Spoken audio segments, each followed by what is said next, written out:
Okay, so let's go ahead and get started.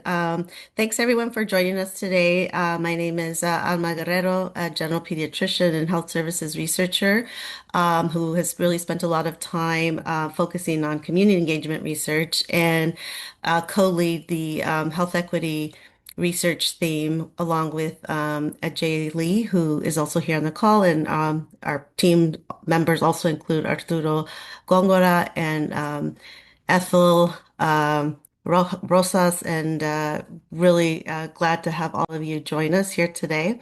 Our speaker today is actually my department chair, Dr. Shafali Jeste, and today she is presenting some of the work that she's really been spearheading around clinical trials for children who have neurodevelopmental disorders. Just sort of brief sort of background on Dr. Jeste. She obtained her bachelor's in philosophy at Yale, completed her medical school training at Harvard, and completed her residency and fellowship training at Boston Children's Hospital.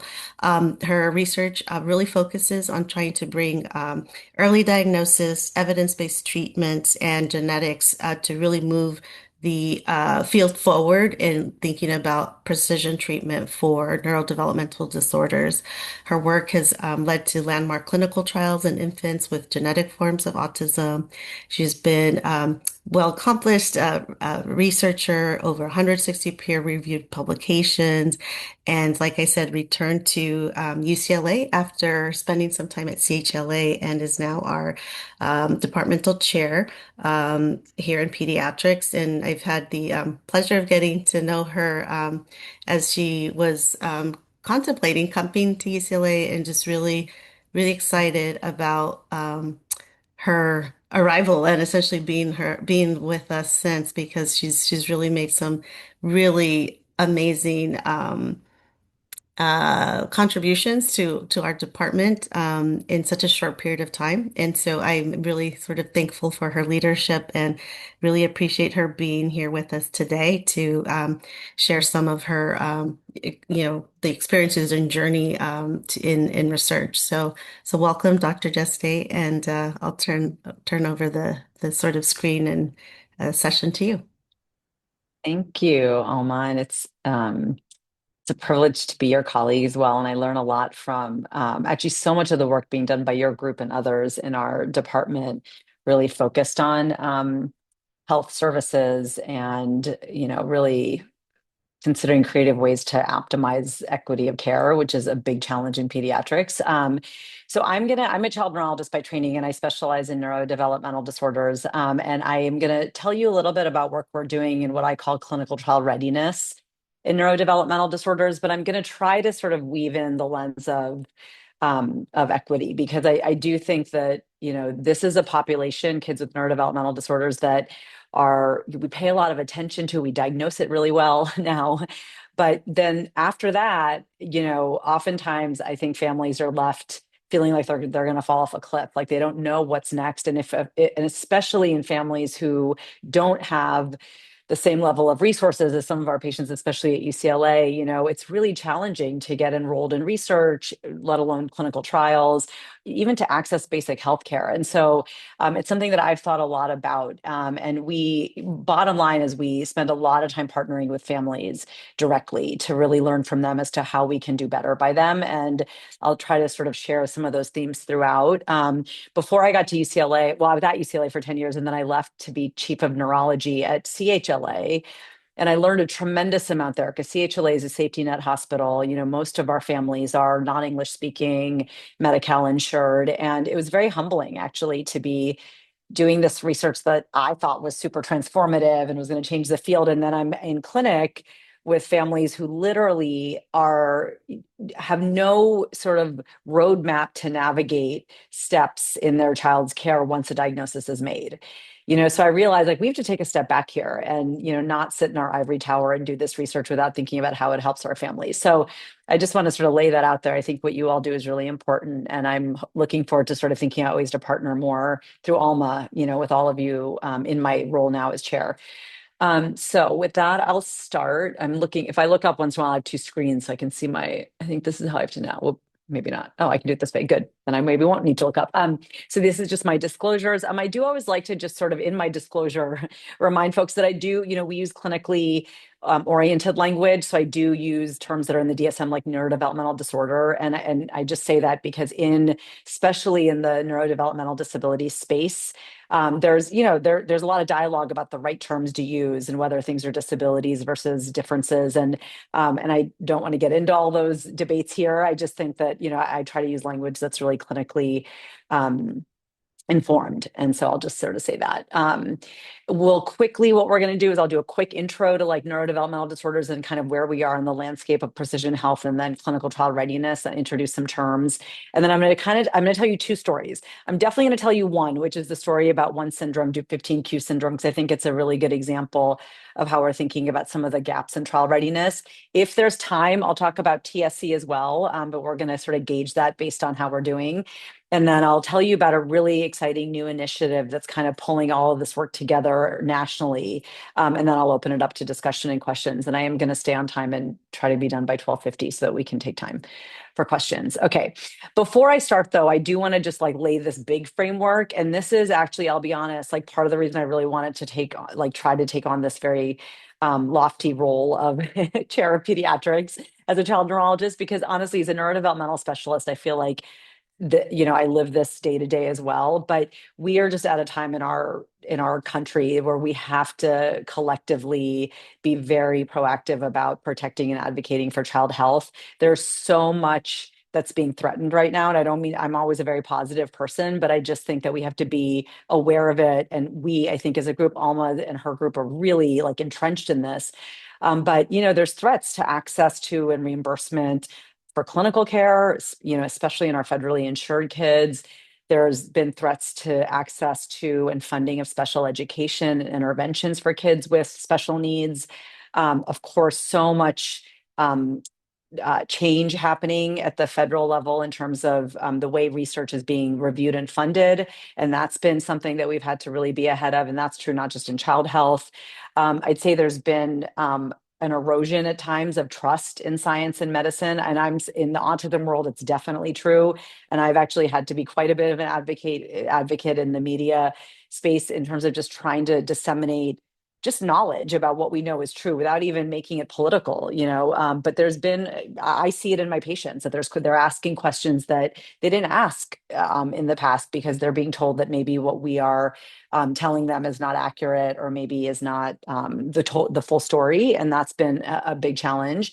And then in child health and pediatrics specifically, we've had actually some challenges over the last, I'd say, 5 to 10 years in our workforce. And we're seeing a decline in actually, trainees going into pediatrics. There's a lot of reasons for that. I was involved with the National Academies of Medicine committee that wrote this very long book on ways to basically enhance our pediatric subspecialty workforce.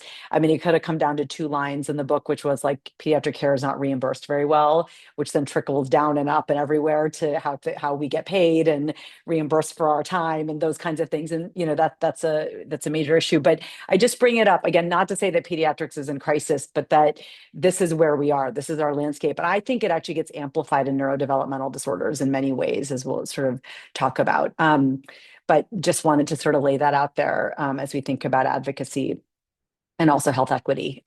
Okay, so to get us back to neurodevelopmental disorders, so just to remind all of you or even introduce to you if you're not familiar with the field. So NDDs are basically a list of diagnoses that are in our Diagnostic Statistics Manual or the DSM. They're all based on a list of behaviors and symptoms and signs that are either evaluated by a clinician or observed by a caregiver. They don't have a blood test or a biomarker. They're behavioral diagnoses. The ones in the NDD chapter are autism, intellectual disability, global delay, ADHD are the big ones. There's other ones like language disorders, a lot of overlap between them. They're not mutually exclusive, but we know that collectively they're very prevalent. More than 15% of children in the US have a neurodevelopmental diagnosis. So very prevalent and we won't get into why the prevalence is high. There's lots of interesting papers on this. I will just say that we're much more aware of these diagnoses. We make them more proficiently. We make them earlier in development. And that definitely leads to the change in prevalence estimates. Okay, so I want to just introduce one more term because it'll come up through this talk a little bit, which is that so the last DSM-5, which is now over 10 years ago, took away all these specific diagnoses like Asperger's and autistic disorder and created one autism spectrum disorder, ASD, right? Because the appreciation was those specific terms didn't mean a lot and people were just kind of using them. Oftentimes, if they didn't want to use the term autism, they would say you PDD or you have Asperger's instead of using the term autism, but there wasn't a lot of clinical specificity to it. So it created one big spectrum, which is fine. It's based on having impairments in social interaction and then also the presence of repetitive behaviors, restricted interests. But what's happened is we've been realizing spectrum is so broad.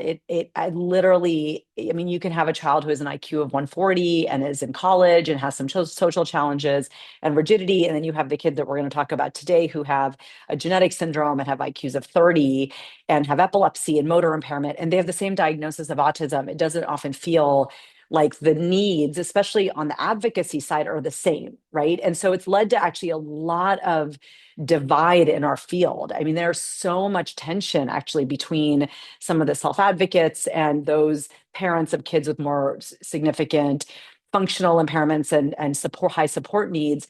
And so there was a movement made a few years ago, and it was actually published initially. Sorry, I don't know the reference here in the Lancet. There was a Lancet Commission on Autism a few years ago that actually Kathy Lord, who's at UCLA, led. And they advocated to create a term called profound autism, which refers to basically individuals with co-occurring intellectual disability, language impairment, and have very high support needs. And that if we use that term, it allows us just to identify that population as a separate population that we might advocate for differently and even might sort of think about research differently and that kind of thing. So just introducing that because it is a term that's used a lot, especially in research. It's not in the DSM. I don't know if it'll be in the next, like the revised version of 5 or not, but it's there. And it's about a third of kids, a little less, about a fourth to a third of kids and adults with autism meet criteria for what we call profound autism. Okay, so I also want to just really, again, as background, by way of background, talk about genetics, because that's going to drive the rest of this talk, which is that what we know is that, when we get asked about what's causing autism in this big spectrum, and we know that it's largely genetic, and that's true with many neuropsychiatric conditions, right? So you have kind of two buckets of genetic causes. You have and I don't know if you can see my cursor. Can you guys see my cursor? Oh, good. Okay, so you have in many cases kind of common variants that are inherited by both parents taken together in the right kind of mix leads to autism symptoms. And that accounts for what we consider kind of low, if you think of this as sort of the effect on development, and this is the prevalence on the x-axis, more prevalent are these common variants, but the penetrance, the effect on like brain development and development is lower. So we think common variants are more common in the more mildly affected kids. There's no like clinical test for common variants. We don't have a way to use polygenic risk scores and things like that in any meaningful way in autism.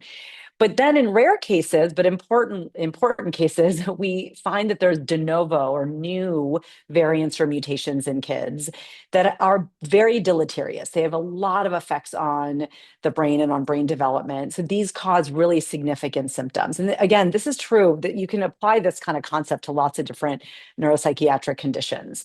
And so these de novo variants actually account for about 10 to 15% of cases of autism.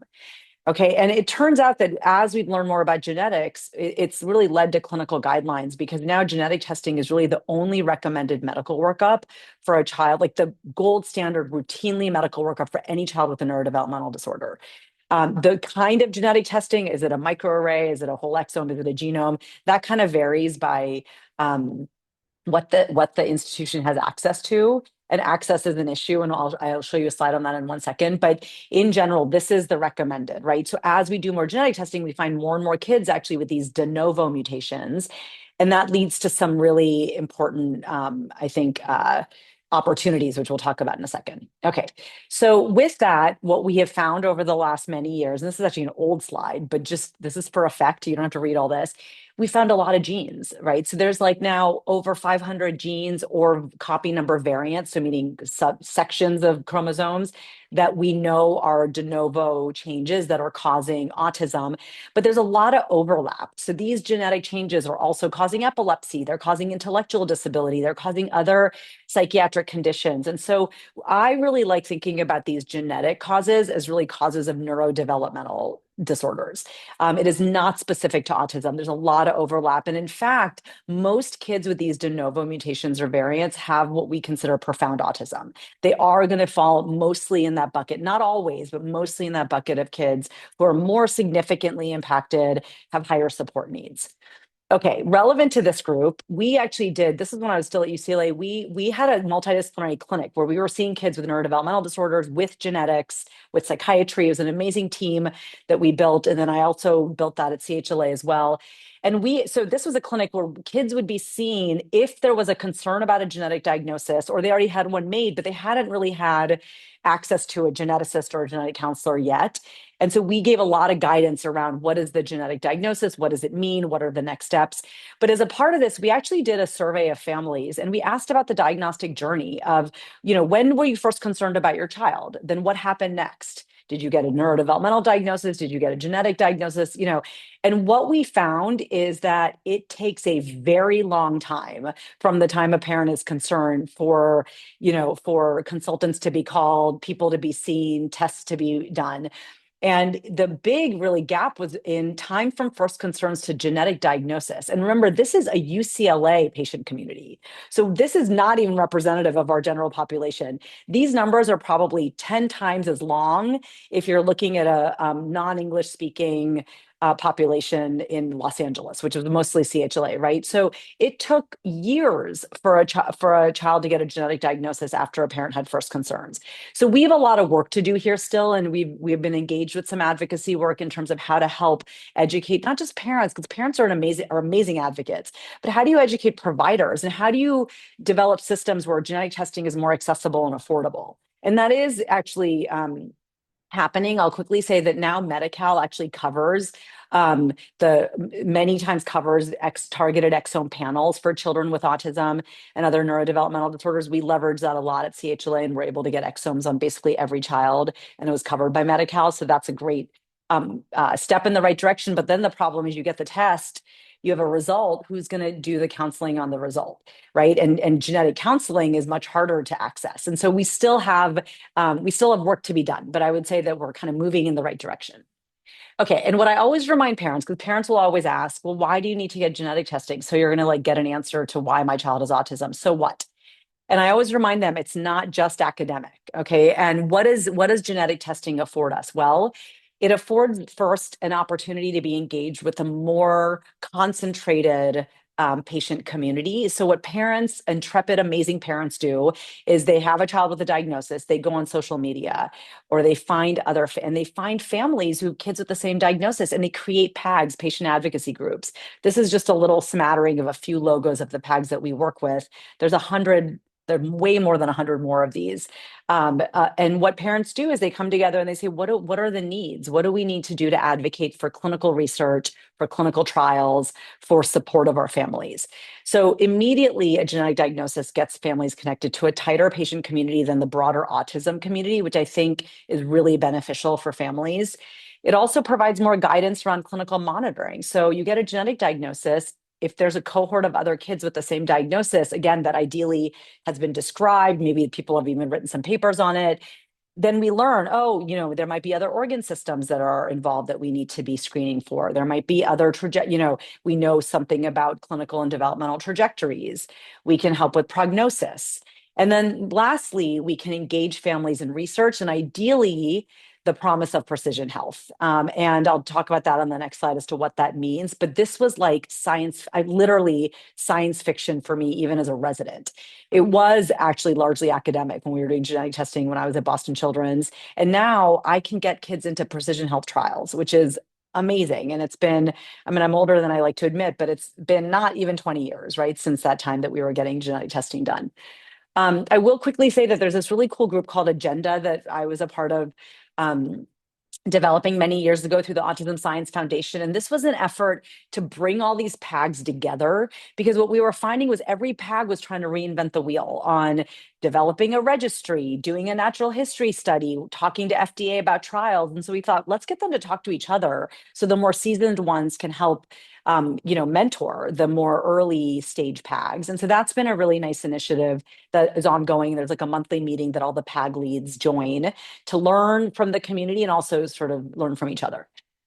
Okay, so to the precision health piece. So what's happened because we have genetic testing now is that we can do many things. So we can identify and understand patients, which I already talked about, but we also can develop preclinical models and understand mechanism of disease, and then ideally develop disease modifying therapies that can be tested in these models and then of course delivered to patients. And that's really where we are now. And I love sort of when I think about precision health, Obama's formulation of it is still my favorite from many years ago, where he said that, precision health is delivering the right treatment to the right patient every time. And that's really what we're trying to do, even in NDDs. We're of course trying to do that across medicine, but I'd say in this space for sure. And what's interesting is when you look at this, you might think, if I asked you all, what do you think is the most challenging aspect of this, right? Like what is the highest hill to climb here? And most people would say, oh, it's developing a preclinical model, it's finding a treatment that works. And while I would say that is definitely part of the story, it turns out really, figuring out how best to design and then implement a clinical trial is very hard. And it's actually been our almost like the albatross around our neck, not to use that cliche, where there have been cases where we have rare conditions like Fragile X, where there is a putative treatment that we think could be very effective. It's been shown to be effective in preclinical models, and the trial fails. And it turns out maybe it's that the drug just isn't effective in humans, but it also is that we didn't really test it right. We didn't know how to design a trial that could best test a treatment for a neurodevelopmental condition, right? There's definitely challenges there. And so that's what we're going to really talk about in the next portion of the talk. But I will say that this clinical trial landscape is very exciting. And this is a figure that Claude, my coworker Claude, helped me, Claude.ai helped me to create. But it's basically, I pulled data from all of the trials and just genetic syndromes, both that cause epilepsy and neurodevelopmental disorders in clinicaltrials.gov. The colors are just different pathways in the genes, so don't worry about that. But you can see the massive increase, right, in the number of trials since 2004 all the way to now. We're at well over 100 trials that are ongoing. So this is a very active landscape.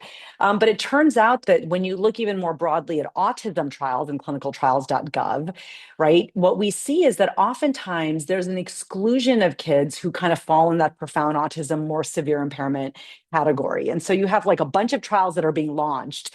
And then you start developing exclusion criteria, and some of these kids who are really impaired can't even be in it because they have epilepsy or their IQ is too low. So people think, there may be challenges with how we measure outcome. And so we're at this sort of crossroads where we're, realizing that there may not even be appropriate, equitable access to some of these trials for our kids who need it the most. And so we've done a lot of work thinking about this issue. Like, what are the gaps in trial readiness? What is trial readiness for these conditions? And we wrote a paper like a few years ago that was really focused on kind of the rare neurodevelopmental disorders, meaning the genetic syndromes, because again, that's where the trials are really escalating. But I will say that this is very relevant to profound autism more broadly. And I'd say the four big gap areas are: one, that there has not been effective strategies to engage the community. And so our communities are often, they're naive to trials. So they don't really haven't been really seasoned in like, what is a trial? Why does my kid need to potentially be in a placebo arm? What are the risks involved? We have a lot of parents who are worried about their data being available to others, especially genetics data, and how that might affect their access to care and even insurance and other things later on, right? So community is a big one. The second is clinical endpoints, right? So these are often populations that are very profoundly affected. And so our standardized measures of clinical function and behavior and all those things, they're standardized for typically developing kids. And so, how do these measures behave in this population? We don't often know. And so our endpoints themselves are sometimes limited, and we need to do more work there. We don't have biomarkers, right? Like think about, the Ozempic trial where you had a biomarker, which was just weight. That's such an easy thing to, I mean, you might argue it's not really a biomarker, but it's measurable, it's quantitative, right? And it's something that is so easy, BMI, to just measure. Diabetes trials, hemoglobin A1C, it's a blood test. You know right away if a drug's working. What is your biomarker in autism or even in a genetic condition?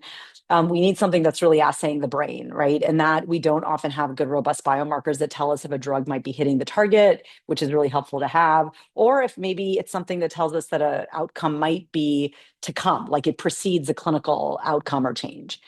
And then the last, which kind of ties back into one, is just engagement in trials. So we have struggled once we even get kids in trials to keep them in trials. Because I think what we forget is it's hard to be in a clinical trial.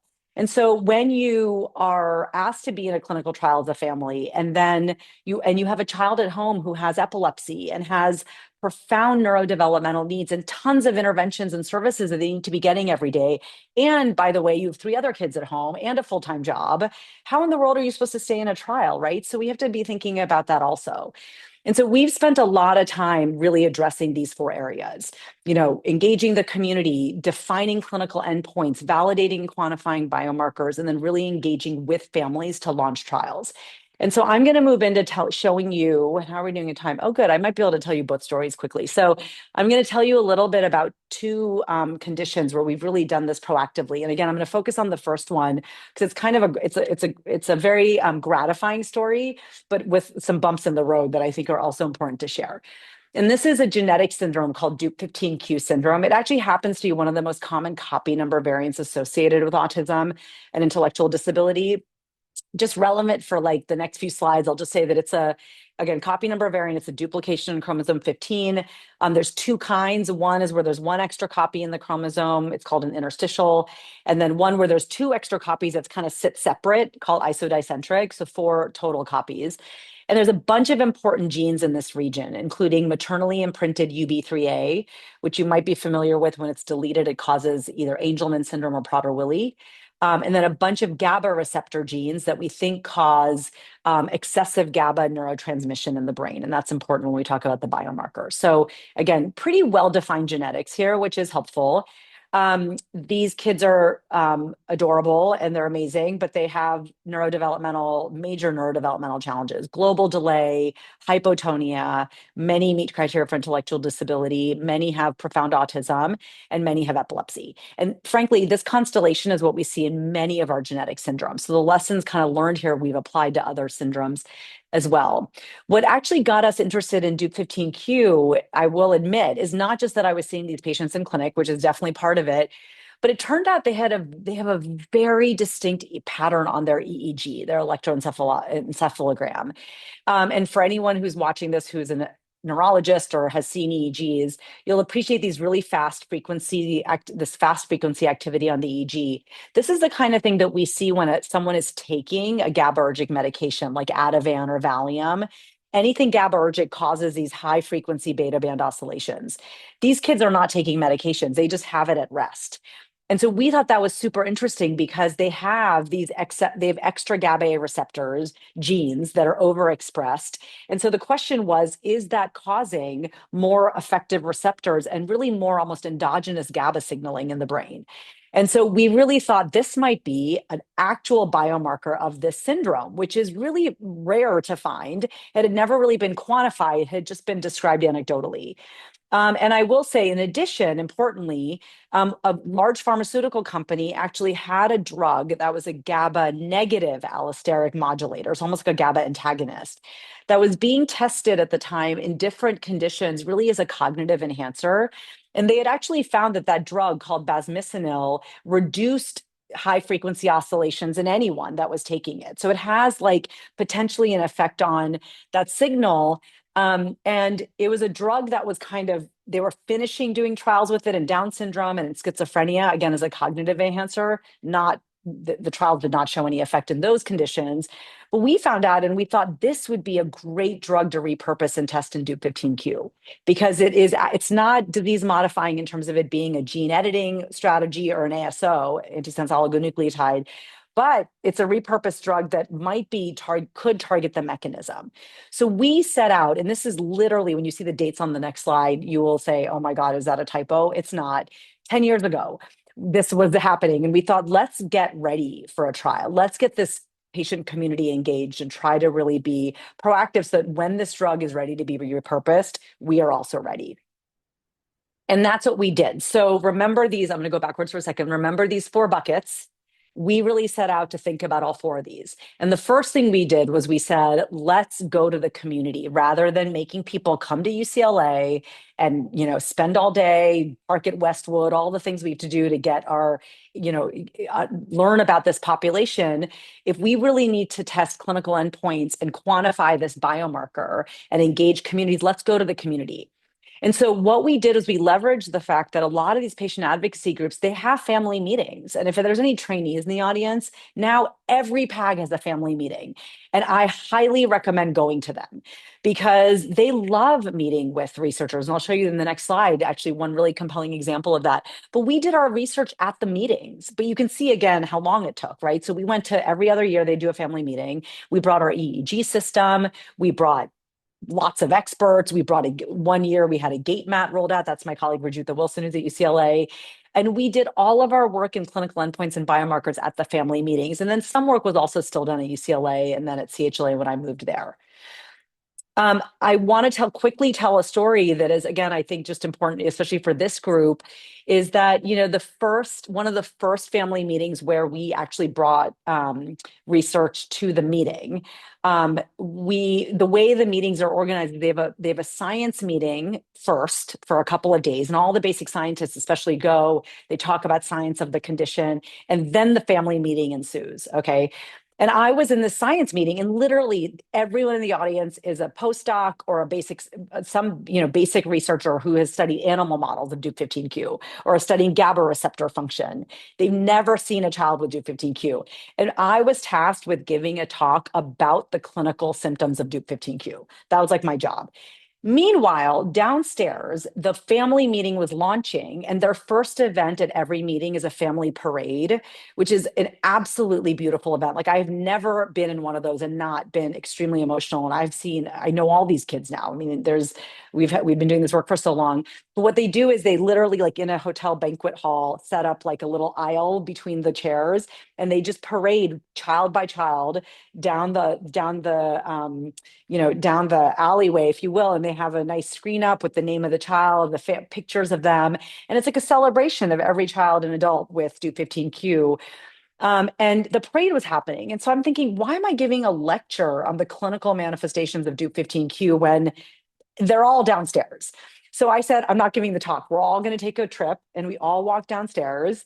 And we watched, and I'm not kidding you. Like, every one of those, especially postdocs, there was not a dry eye because they saw the level of, often impairment. Some of these kids were in strollers still, even though they were young, they were in school age. A lot of gait impairment, a lot of just, they saw the whole range, but they also saw the beautiful, like the joy in the room and all the strength of these families and all the amazing positive aspects of that community. It was very powerful. And the families appreciated it. And I wrote a piece about this like a few years ago after it happened. But the families went up to the researchers and said, we're so happy you're here. Please find us a treatment. And the researchers saw this. And when we went back to the room to finish the science meeting, I would say it was like we were infused with a different sense of purpose. And some ideas actually were derived from it. Some said, we should be studying gait more because I noticed that gait is very affected in these individuals, right? Things like that. And so I just think these opportunities to bring, especially our basic researchers with our families is so critical. And I just, and so now we try to do this every year. Like we always bring the science meeting to the family parade, and it's been a sort of a new, nice experience. Okay, so that's, I think, an important piece that I want to bring up. I also will just say, in terms of engaging the community, we created a lot of materials that helped families be in the research studies. So we had like training nets for the EEG. We created visual schedules for the kids who found those helpful, so they knew what to expect when they would come to Semel at the time to do their research studies.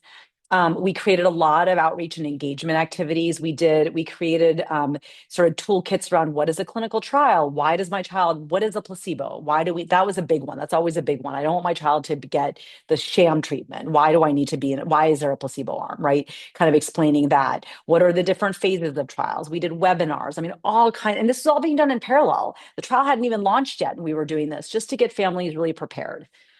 Okay, so quickly, we also did work on the endpoints and the biomarkers. This is almost less relevant for maybe this group, but I'll just give a couple slides here. We actively tested lots of standardized measures to ask which measures give us the best stratification, right? Because the concern is that some of these measures, kids are all falling at the floor. And that becomes then much harder to detect subtle differences and maybe even define meaningful change, right? If you're kind of, there's a floor effect. And we found that actually this one measure of adaptive skills, it's a parent interview called the Vineland, is very effective in stratifying kids. And it tells us a lot about how kids kind of live in the world. And I will say the Vineland is now used quite a bit by the FDA. It's often approved as like the primary outcome measure for many of these trials in genetic conditions. Again, because of the appreciation of motor skills, we work quite hard on quantifying motor skills. My colleague Rajitha Wilson has done some really nice work here. We used a gait mat and we're able to quantify differences in gait. Again, details of the data don't matter. We created a global impression scale, the CGI, which if any of you have been involved with clinical trials, you know that's a really common outcome measure. But the CGI is like a Likert scale, like 1 to 5, how impaired is your child? How affected are they? And then there's an improvement scale. How improved are they over a period of time? But we made one that was specific to Do15Q. So we asked about domains like motor skills, epilepsy, cognition. And we actually we borrowed from the playbook of Angelman syndrome that had also created a CGI for their condition. There's now a movement towards the CGIs being created for all these different conditions. And it's really nice because it's more specific to the needs of the families. And along those lines, the other thing we did, which I think is again really important when we think about access, is there's this really nice framework called the disease concept model that the FDA loves. And it's the idea is that there's a very specific algorithm for how the concept model is created. But the idea here is that you interview both caregivers and clinicians and you ask, what are the domains that you would like to see improve with a treatment?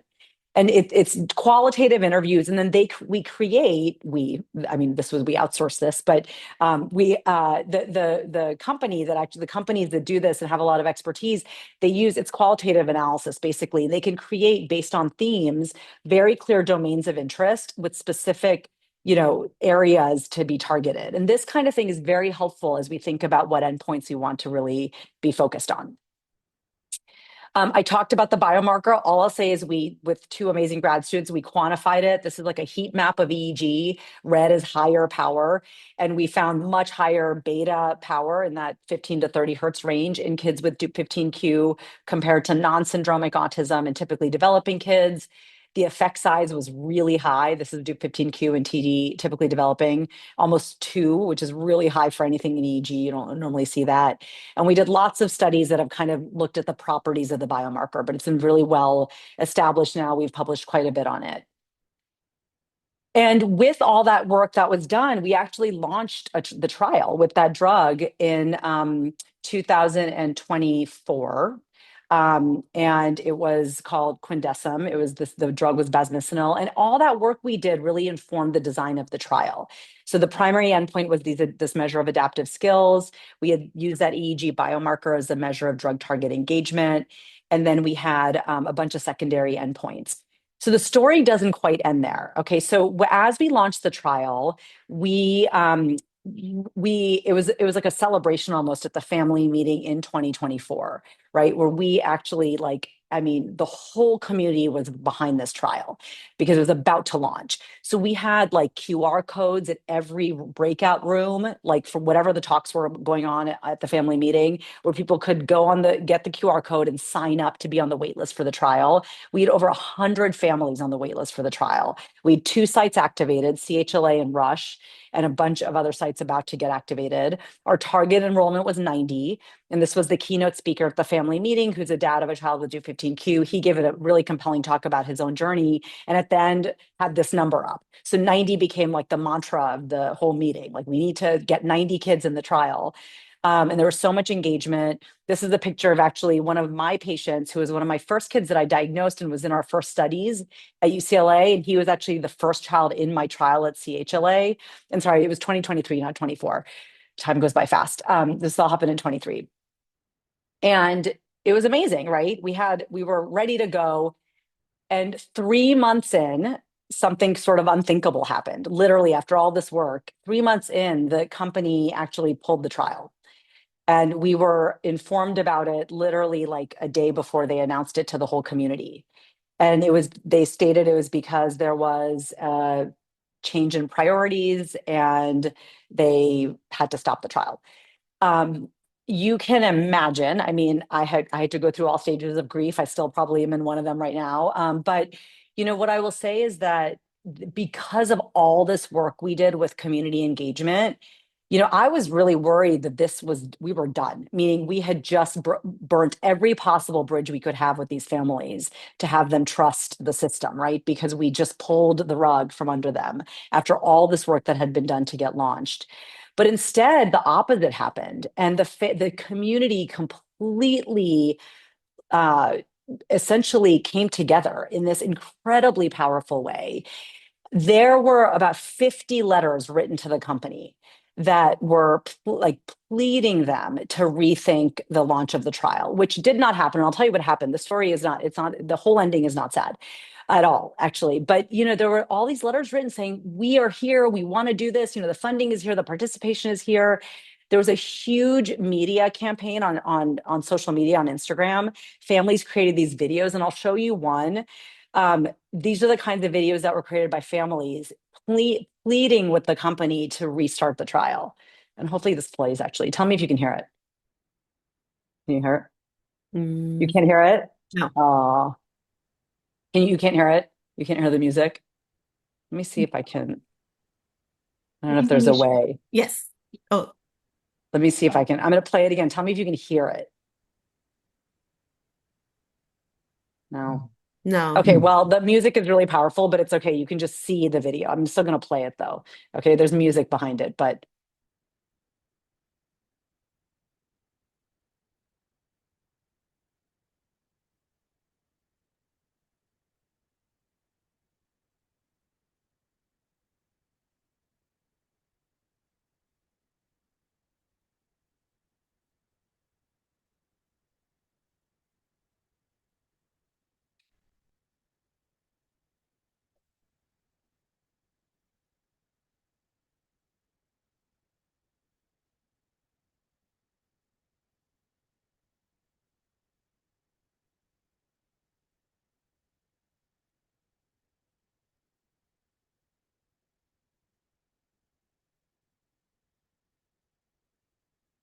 it's very moving with the song they play in the background, but you get the gist of it. I'm happy to share with you the video later if you want. I can show it.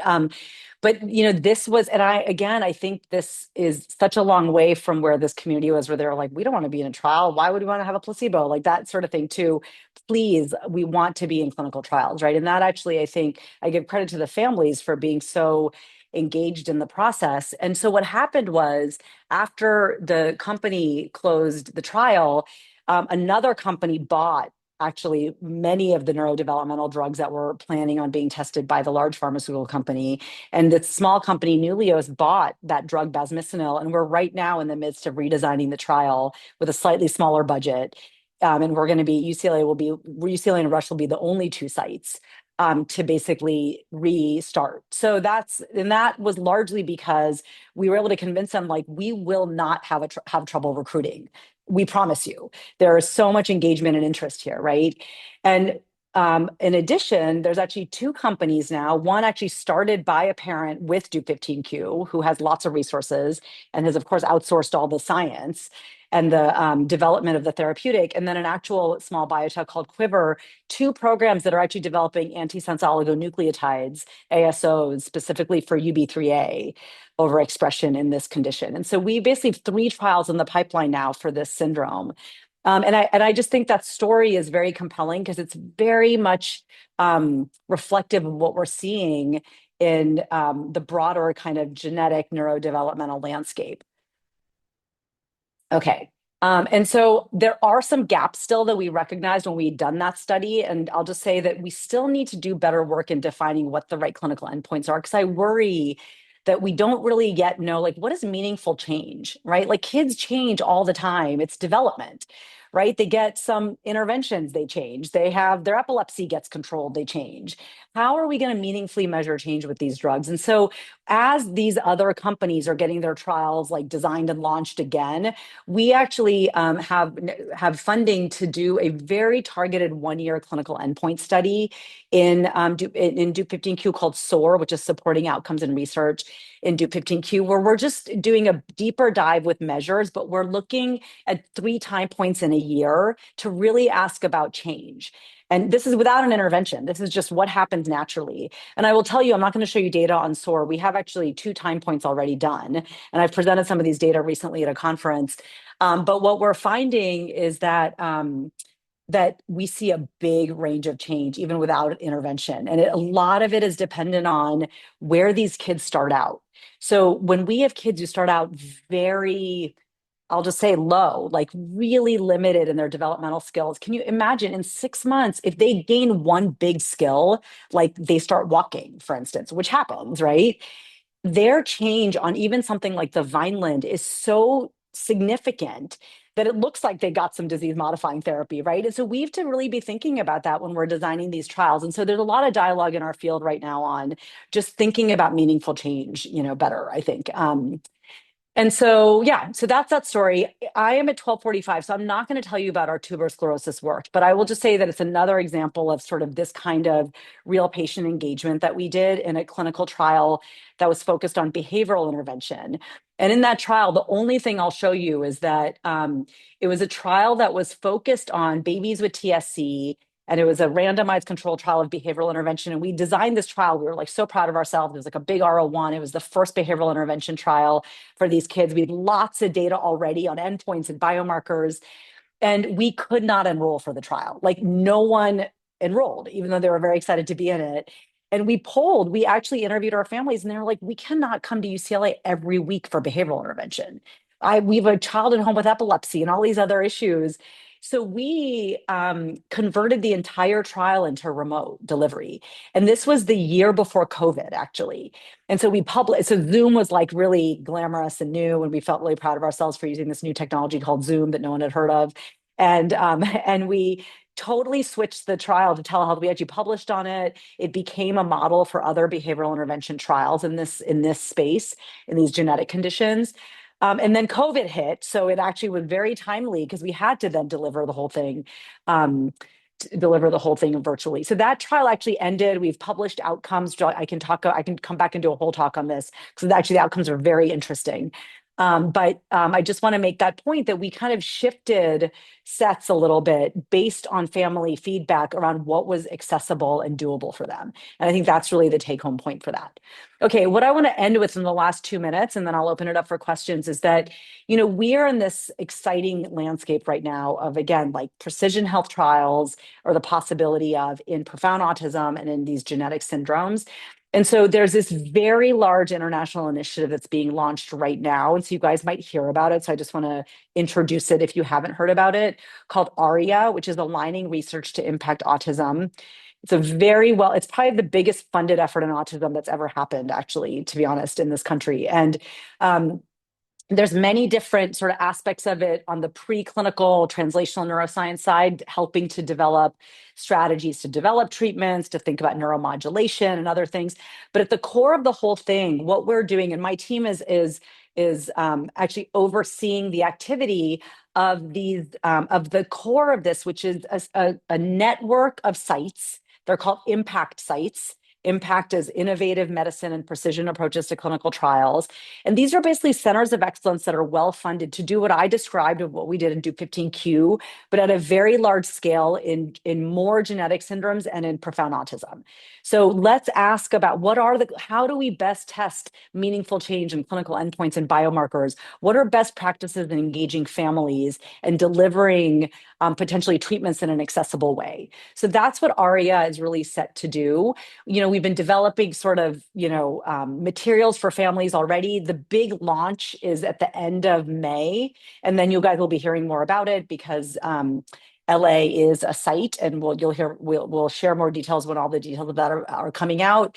But it's a really, really cool opportunity for families to get involved. And the idea is that initially we're going to be doing mostly trial readiness work, but then as biotechs have treatments, we'll have a network of sites that can actually then do the trials themselves, right? So kids go straight from natural history into trial, which is really exciting.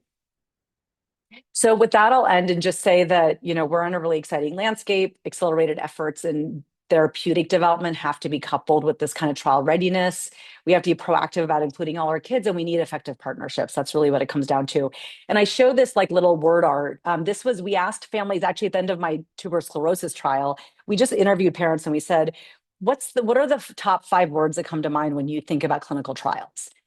And these were the words that came up. So hope is the big one, right? I mean, I really do believe that we're providing not just families, but us as clinicians, as researchers, hope for our families that we can provide better opportunities in the future for them, as opposed to just giving a diagnosis and telling them good luck.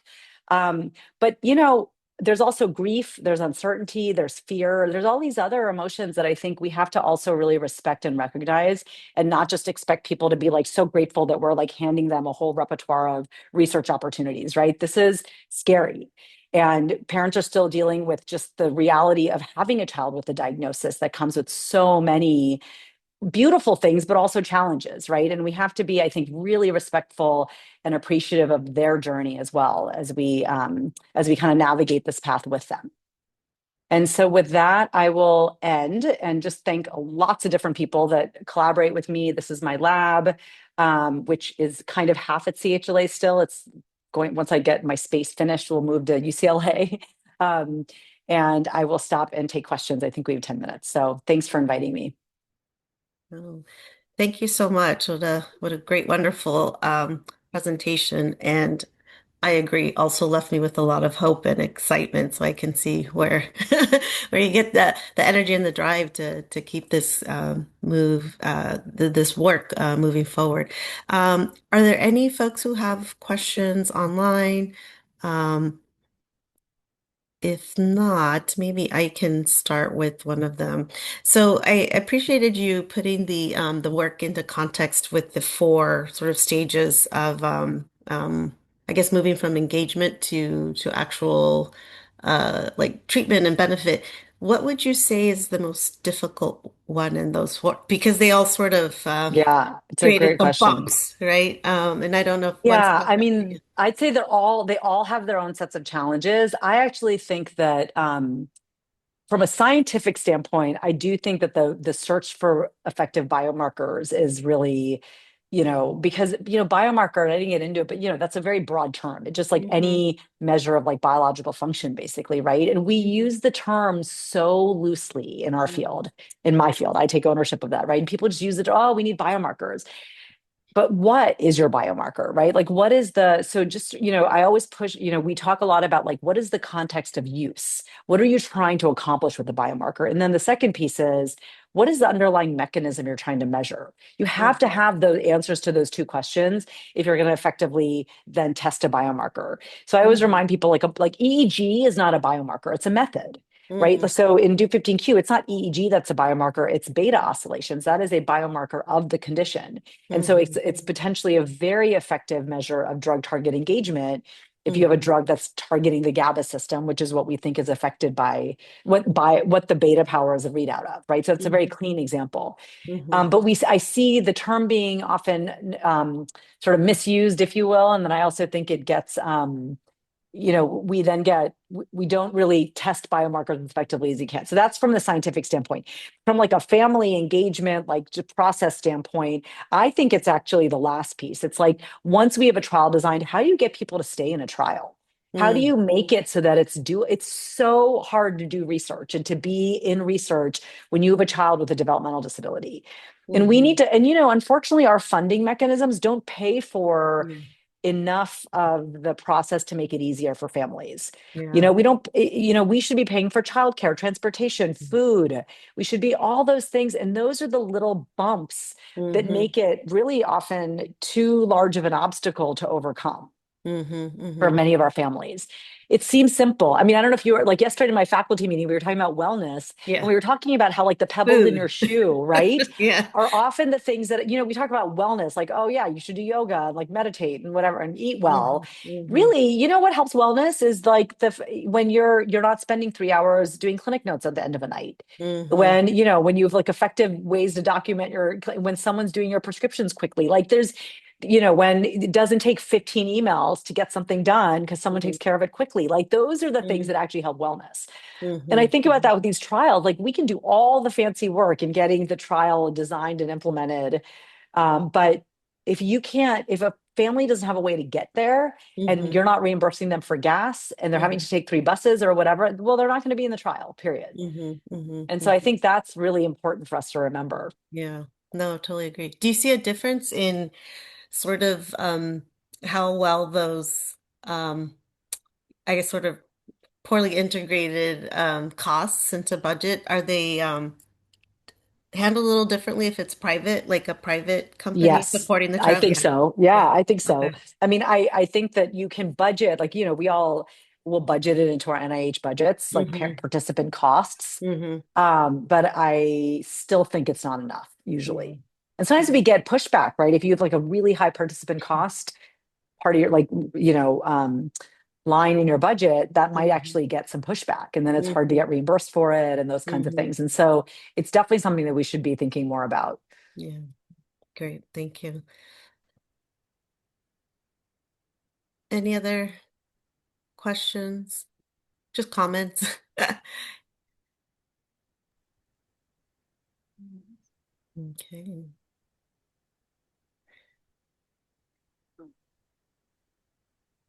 All right.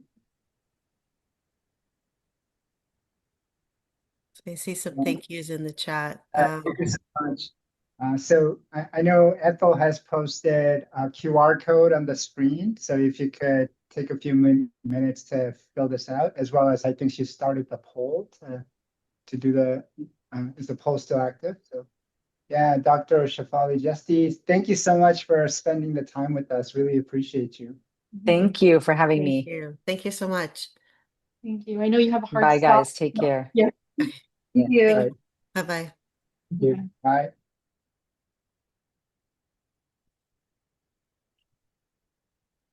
So hopefully people had enough time to fill it out. Mhm.